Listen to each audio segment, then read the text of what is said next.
So in the last video we just introduced the board, and now I just want to kind of start to work towards different components of what the board can do. And I think the easiest way is actually to show you the website as we go along, where these videos are going to be placed. So let me just switch to that. So here you have the website where they're going to be placed. And if we go through this, we'll see that we now introduce the Arduino IDE and the serial prompt and the serial plotter. And what we are going to work with now is actually to look at these, what are they, 5, 6, 7, 8, 1, 2, 3, 4, 7 different kind of things, and kind of go through them one by one. And the first one we're going to look at is decisions, to how to make decisions on the fly. But to make decisions, we need a little bit of interactivity. We need something to make decisions on. So I am going to kind of add a little bit of components to the Arduino board. So let's switch to that and look at that. So here we have our board, and you can connect directly to these pins. But what I like to do is actually use a shield like this one, and actually it just makes it easier for me when the projects become more complex. And I'm gonna do it here because my students usually get one of these shields in their bag when they start working with the Arduino. So to connect this, you need to be very aware of aligning all the dots, and also never ever connect it while it's connected to power, because then you risk making a short circuit. So you kind of look at it and say, okay, have I connected it properly? Yes, I have. So this shield is a little bit older than this board, so these pins are new, but it'll fit just fine. We can check on both sides. It looks like it's okay, and then we can plug it in. And sometimes the pins get bent, and then it's harder to kind of get it to fit. See, this pin here is bent, and then you can easily just kind of adjust them a little bit as you go along. So what does this board give us? Well, this board here has a few kind of treats, or kind of new things to us. First of all, it allows us to actually think in terms of having, like, where the pins are on the side. Normally the pins are here, so if you look at this one, we have from 0 to 13 here. This is the pins we saw here on the side, and the analog in pins over here has they are there, analog in. But then they also have ground and voltage. So ground is of ground or minus, and V is voltage, and that is power, 5-volt power. So when we connect things, it's very easy to connect things directly to the board, instead of you can actually connect multiple things without needing to solder. So this is it's just easier to do it in the long run, and I'm gonna do this in this case. So I'm gonna connect, I'm going to use pin 4, and then the signal, which is this leg over here, which is the input leg. So we're going to use that one, and then we're going to connect, this is the button we were talking about earlier, and we're going to connect that one to ground. And that can be a little bit confusing, and in another video I'm going to show you why we are going to doing it this way. It's a trick to kind of simplify the wiring a little bit. But when that is said, we now have a circuit where I can press this, and when I press this, pin number 4 is connected to ground, so it is connected to minus when I press it. So if we want to code this in the Arduino, we can do the following. So in here we still have like serial begin, and we still kind of have this 20 down here, and we have hello. I want hello, and then I want to write something down here later. But first we need to set up the button, so let the button be connected in the system. Like we set up the serial port, we need to set up the button, and I'm going to do that by saying pin mode. So I'm going to tell what is the mode of the pin, and that was pin 4, and I'm going to say that that pin is input, and then I'm going to call it pull up, which is an extension of input specially used for buttons. I'm going to show you a little bit more of that at a later stage. Right now this is what we need to write. So this number 4 is because we connected it to number 4 here, and this one here is the standard you use when you have a button. So now in loop I can do things with it. the first thing I can do is just print out the value. So I can say digital write, digital read, which means let's read pin number 4 and see what it is. What is pin number 4?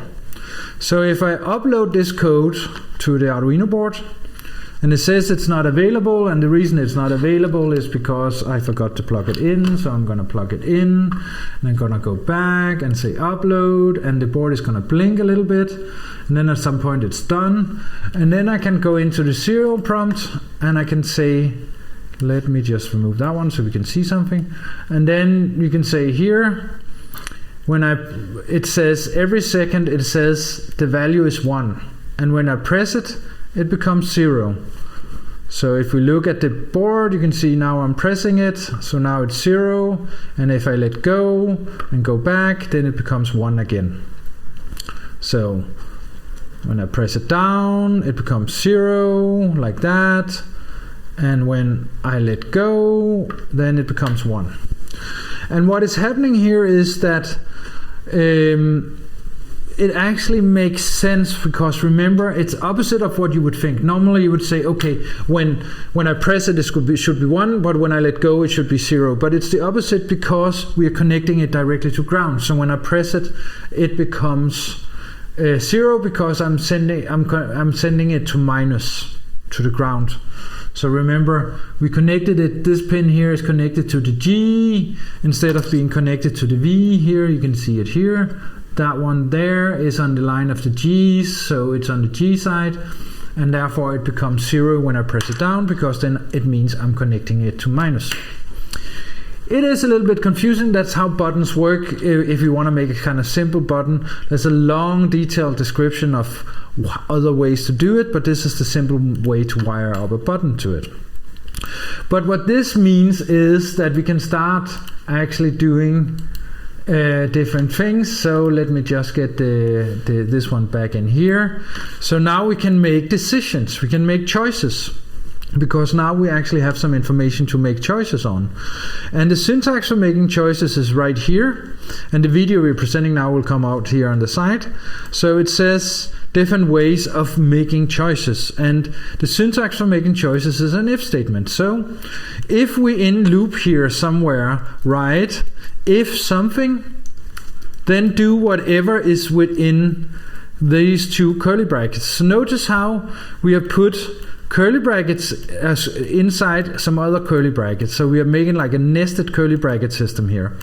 So whatever condition is in here, we can send to the serial prompt. So a simple one would be to just, I'm gonna comment this one out for now and say, if I write true here and then say serial print ln and write if statement is true, then when I upload this code, my serial prompt is gonna, I'm gonna remove this one, is gonna say if statement is true. If I write false in here and upload, then it's not gonna write anything out, because, well, it's false. So there's nothing here to write out. So whatever is in between these two parentheses defines what is gonna go on. If this is true, what's in here, then it's gonna execute whatever is within this curly bracket and this curly bracket.